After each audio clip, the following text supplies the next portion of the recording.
Thế bay xỉn đều lóc ngoài. Hay mà ha, video xem hậu thế đâu quý sĩ. Rồi upload về sắc đầu tôi vô nhìn không? Nhiều cái bộ dẹp được cho ngắn video xem hơi hậu có thể thể gặp mấy. Họ sao? À thì đây là cái là số hình dạng gì chứ? Logo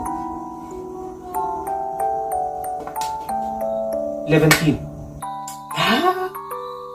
Có mỗi gì đi tập với ai đi thiếu lỗ đâu quý sĩ. Cái lúc được gì tiền lúc không đấy. Cần cầu lộc ngon.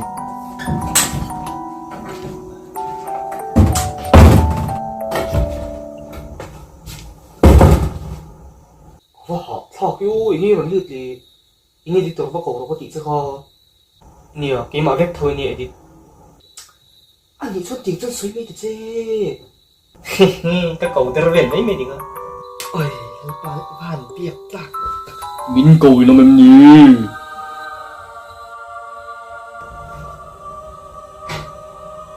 Nằng hi. Ở thì cái lốm có phật à. Ông mà chú con đi. Tù mồ. Nghe cái sấy chuyện đừng không? Gia đình buổi đang nghe này à?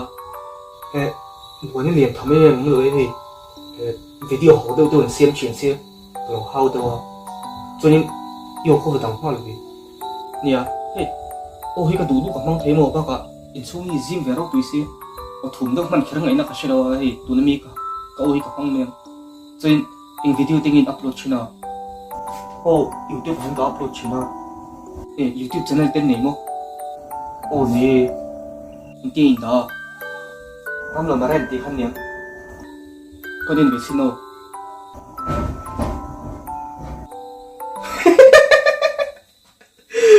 Kalau subscribe về đó chơi nhé, cho nên cái số nào và tiền có thể bao kalau subscribe kia về cái gì chứ, hey bạn tìm không hầu nó tục lúc thì bắt chia nhìn xem in video chân trang nghe còn sấy chứ không phải mấy đồng nhiều hey tụi nó chứ và đam mê cái xiêm dầu chết tôi mua cái lọc lỗ tôi xiêm dầu lỗ tôi cái đùa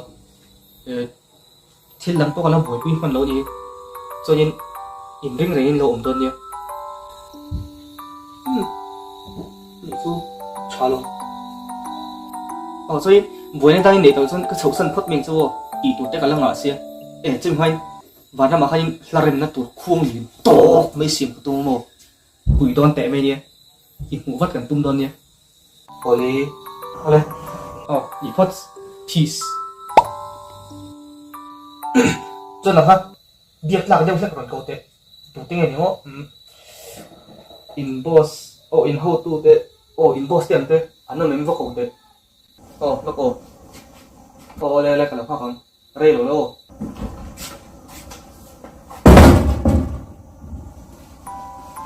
họ sao ini cột lại sân là gì mà vừa mình đang đi phá mi nằm cổ gì hả cái mà bị thâu lắm gì hiểu đấy anh thấy đâu anh thì tắc một đấy lần bả lệ ini gì đấy